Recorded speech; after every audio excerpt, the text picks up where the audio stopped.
En cette fête de l'Assomption de la Vierge Marie, on veut nous rappeler que Marie a été glorifiée à la fin de sa vie auprès de Dieu. Mais être glorifié, ça veut dire quoi au juste? Ça veut dire que Dieu a reconnu que la vie de Marie avait du poids. Il paraît que la gloire s'est associée au poids. Pas nécessairement physique, là, mais au poids de sa vie. Ça veut dire que c'est une vie importante. Marie a eu accès à la résurrection à la fin de sa vie. Et nous autres, on pourrait se demander, mais ça change quoi pour nous autres? C'est une fête pour Marie, mais c'est une fête aussi pour nous rappeler que nous autres aussi, on est fait pour la vie éternelle. Vous savez, des fois, on pense que nous autres, notre avenir, c'est quoi? Tout le monde dit, ben, on va tous mourir. Mais c'est pas ça, notre avenir. Oui, on va tous mourir, mais ça, c'est une partie de notre vie. Et en cette fête de l'Assomption de la Vierge Marie, on va se rappeler que, comme elle, nous sommes appelés à la vie éternelle. Vous savez, comme prêtre, j'ai l'occasion de faire souvent des célébrations pour des gens qui décèdent. Et quand on perd un être cher, c'est vrai que c'est une grande tristesse. Si vous me demandez c'est quoi les plus grandes tristesses de ma vie à moi, c'est quand j'ai perdu des êtres chers qui étaient proches de moi. C'est une vraie tristesse. Il y a des phrases qu'on entend, comme je suis souvent là-dedans, qui reviennent toujours quand on perd un être cher. Et entre autres, les gens me disent, quand ils viennent de perdre leur mère, quand ils viennent de perdre leur père ou quelqu'un de proche d'eux, ils disent toujours « Pourquoi ça finit comme ça? » Parce que surtout, à la fin, on vient de voir nos êtres chers, puis actuellement, ils sont très diminués. Hein? C'est une tristesse. Mais en cette fête de l'Assomption de la Vierge Marie, on veut justement se rappeler qu'au niveau de notre foi, on croit, nous autres, que ça finit pas comme ça. C'est-à-dire, oui, il y a la mort, mais nous, on croit que la vie éternelle après ça. On croit que la vie continue. Et la bonne nouvelle de cette fête de l'Assomption de la Vierge Marie, c'est qu'on croit que Marie est allée retrouver son Fils Jésus au ciel.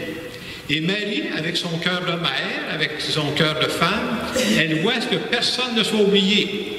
Elle voit qu'il y ait de l'avenir pour chacune d'entre nous. Et quand je pensais à ça, je me suis dit, on a tous dans nos familles, dans nos connaissances, dans nos amis, puis des fois, c'est pas nécessaire de chercher dans la vie des autres, là, dans sa propre vie, on voit des étapes de vie, puis tu dis, à telle étape de ma vie, j'ai pris une décision.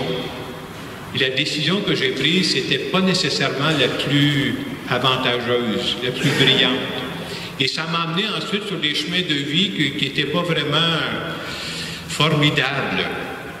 Et la fête de l'Assomption de la Vierge Marie vient nous dire que même quand on a pris des mauvaises décisions, puis tout le monde en a pris des décisions moins bonnes que d'autres, il y a de l'avenir pour chacune d'entre nous. C'est ça notre espérance à nous autres.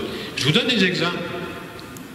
Des parents qui sont venus me parler il y a quelques années, où je rencontre de temps en temps, qui me disaient hey, on est pris, nous autres, avec un enfant là, qui est pris dans la drogue. Puis ça dure là, depuis des mois, parfois des années. Là. Tu dis, c'est mon enfant, là, qui est en train de se détruire, là. Il est en train de gaspiller sa vie. Là. Et souvent, on se demande, mais qu'est-ce qui va arriver? Qu'est-ce qui va arriver avec lui? C'est vrai que c'est très pénible à vivre, mais avoir l'espérance, c'est de croire, même pour lui, là, la fête de l'Assomption vient nous dire, il y a de l'avenir pour lui aussi. Une des grandes tristesses que j'ai rencontrées dans ma vie, c'est de rencontrer des parents dont un des enfants s'est enlevé la vie. Ça, c'est quelque chose. Ceux qui sont parents ici, vous savez, vous mettez combien de temps pour éduquer un enfant? Hein? Vous ne mettez pas juste du temps, vous mettez votre amour. Puis à un moment donné, un de vos enfants, une dame qui me disait, mais mon fils s'est enlevé la vie, il s'est suicidé. Qu'est-ce qui va arriver avec lui? Qu'est-ce qui va aboutir de cette vie-là? Et la fête de l'Assomption de la Vierge Marie, en lien avec son fils, vient nous dire, même pour lui, là, il y a un avenir. Parce que Dieu aime même les jeunes. Dieu aime les malades. Mais c'est quoi quelqu'un qui se suicide? C'est la maladie de l'âme. C'est quelque chose de souffrir intérieurement. Hein? Il y a de l'avenir pour ces gens-là. Je pense à d'autres personnes qui ont vécu des tristesses aussi, qui disent, bien, il y a quelques années, j'ai choisi de me marier, moi là, puis ça n'a pas marché comme j'avais prévu, ça n'a pas fonctionné.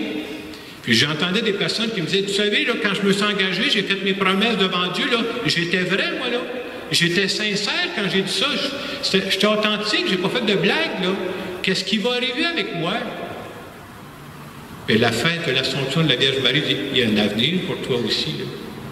Ce n'est pas la seule page de ta vie, il y a d'autres pages dans ta vie. Hein. Fais confiance à cette présence de Dieu. D'autres personnes pourraient dire, bien, ça fait des années, on est tous un peu dans cette catégorie-là, ça fait des années que je prie, là. Ça fait des années que je fais confiance à Dieu, puis il me semble que j'ai des faiblesses dans ma vie, là, que je n'arrive pas à corriger. Il me semble que je voudrais être plus bon pour les autres, je voudrais être plus patient pour les autres, je voudrais être plus généreux pour les autres, là. Puis des fois, on se dit, bien, j'avance en âge, là, puis des fois, là, qu'est-ce qui va arriver avec moi, là? J'ai moins d'énergie que j'avais avant. La fête de l'Assomption de la Vierge Marie vient dire, il y a de l'avenir pour toi. Avec Dieu, Marie a fait confiance à Dieu, avec Dieu, il y a de l'avenir pour tout le monde. On est tous destinés à la vie éternelle. C'est à nous de dire, je veux aller dans ce chemin-là.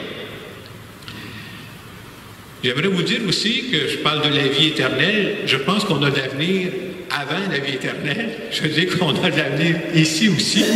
Et parfois, ça vient nous déstabiliser parce que l'avenir qu'on a ne se trouve pas toujours à l'endroit où on avait pensé au point de départ. Nous autres, on se fait des projets, puis je dis, bien, il me semble, là, moi, c'est dans ce ligne-là que ma vie va aller, puis des fois, ça prend une autre tangente, et c'est correct. Les plans de Dieu peuvent être surprenants.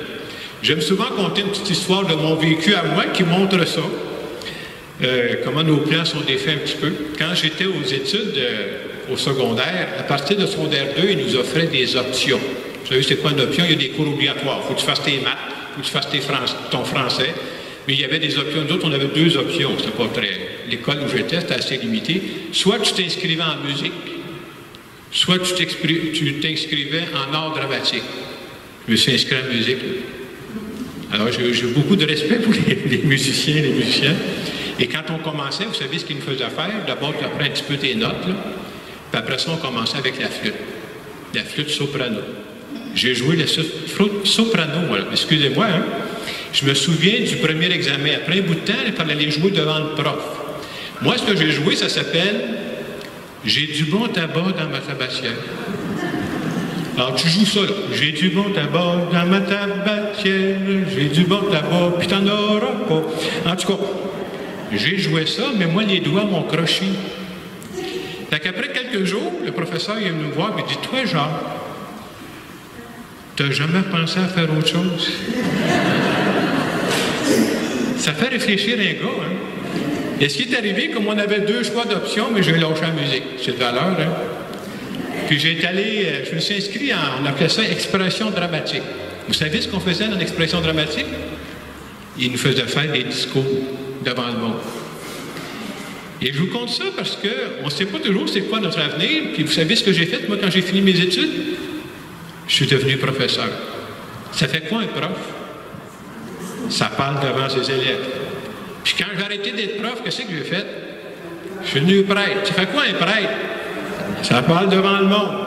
C'est un exemple que je vous donne. Peut-être que l'avenir qu'on avait prévu pour nous, c'est pas ça qui va se passer. Mais ce qu'on veut nous dire dans cette fête de l'Assomption de la Vierge Marie, c'est qu'il y en a un avenir pour nous autres, par exemple. C'est peut-être pas là où j'avais prévu, mais faites confiance que Dieu n'a pas oublié personne. Alors, en cette fête, on veut se rappeler que Marie est rendue ce que j'appellerais, moi, de l'autre côté du rideau de la vie, là, est avec son Fils. Et c'est quoi notre croyance? On va se ramasser là, nous autres aussi. On va y aller, nous autres aussi, derrière le rideau de la vie. Et à partir du moment où je crois que je suis fait pour la vie éternelle, là, si j'y crois vraiment, ça vient changer ma façon de voir la vie présentement. C'est-à-dire, je vais me demander des fois, est-ce que je suis en train d'investir dans du durable? Ou j'investis juste dans du terre-à-terre. Moi, je ne suis pas fait pour le terre-à-terre, puis vous ne pourrez jamais combler mon cœur avec juste du terre-à-terre. Parce que je suis fait pour d'autres choses, moi, là. On est tous faits pour autre chose. Alors, je pense que c'est une belle chose de demander à Dieu, de dire, je vais me rappeler en fin de semaine que moi aussi, je suis fait pour la vie éternelle et que ça vient changer ma façon de regarder ma vie présentement. En terminant, j'aimerais faire une petite prière en notre nom à tous.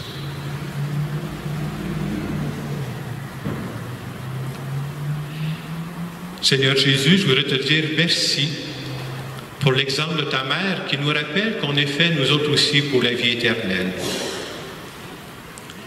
Merci de nous redire aussi à travers ta parole qu'il y a de l'avenir pour chacune d'entre nous. Viens nous aider aussi à faire des choix, à regarder la vie d'une façon différente, parce que nous croyons que nous sommes faits pour la vie éternelle. Et surtout, Seigneur, je veux te dire merci de nous accompagner, pas de temps en temps, mais de nous accompagner chaque jour. Amen. Dans le petit moment de silence qui va suivre, je vous invite à dire, si vous croyez vraiment, puis je pense qu'on est ici, c'est parce qu'on croit à ça, cette vie éternelle, est-ce que je crois, moi, que je suis parti pour l'éternité? Et est-ce que quand je prends le temps de m'arrêter à ça, ça vient changer ma façon de regarder ma vie présentement? Ça vient m'aider à faire des choix qui sont différents.